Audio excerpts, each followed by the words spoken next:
खुश आमदीद मेरे हुजूर। अल्लाह राजी हो। खुश आमदीद उस्मान अल्लाह साहब। राजी हो। आपने यहाँ आके हमें इज्जत बख्शी। बहुत शुक्रिया, शुक्रिया। खुश रहे, शुक्रिया खुश रहे। उस्मान साहब, बहुत शुक्रिया। अस्तगफिरुल्लाह, अस्तगफिरुल्लाह। काम ठीक चल रहा है आपका? अल्हम्दुलिल्लाह, शुक्र है जनाब, आपकी मेहरबानी से अच्छा चल रहा है। माशाअल्लाह, माशाअल्लाह। अल्लाह आपसे राजी हो। अल्लाह आसानी करे, अल्लाह काम में बरकत दे। खुशामदीद जनाब। अल्लाह राजी हो। आपसे भी जनाब। ये शहद कैसा है, चखाइए मुझे। पहले जैसे ही है, ये लीजिए चखिए। बिस्मिल्लाहिर्रहमानिर्रहीम। आपको पसंद आएगा जनाब। इसे फिर से तोलें जनाब। इसे फिर से क्यों तोलूं? सही और खराब सेब को एक ही कीमत पर फरोख्त करना इखलाकी कवानीन के तहत दुरुस्त नहीं है। सही और खराब सेबों को अलग अलग करो और दोनों की कीमत में फर्क होना चाहिए।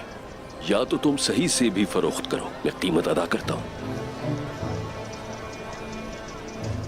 तो ये जिद बहस इन दो सेबों की वजह से हो रही है। देखो,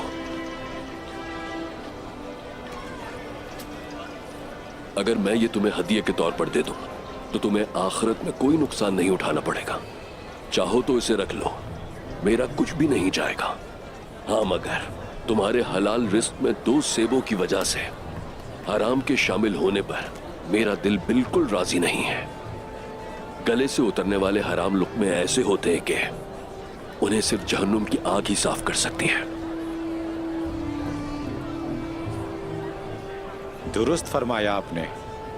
मैं माजरत चाहता हूँ, शर्मिंदा हूँ आपसे। ये मेरी तरफ से तोहफा है। हरगिज नहीं, जो कीमत है वही वसूल करो। कम लिया तो मुझ पर जुल्म होगा और ज्यादा लिया तो तुम पर। हम दोनों ही को जालिम नहीं बनना चाहिए।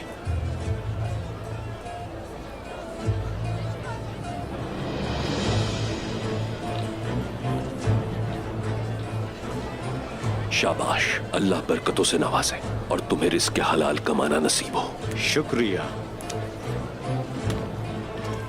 जरा सुनिए,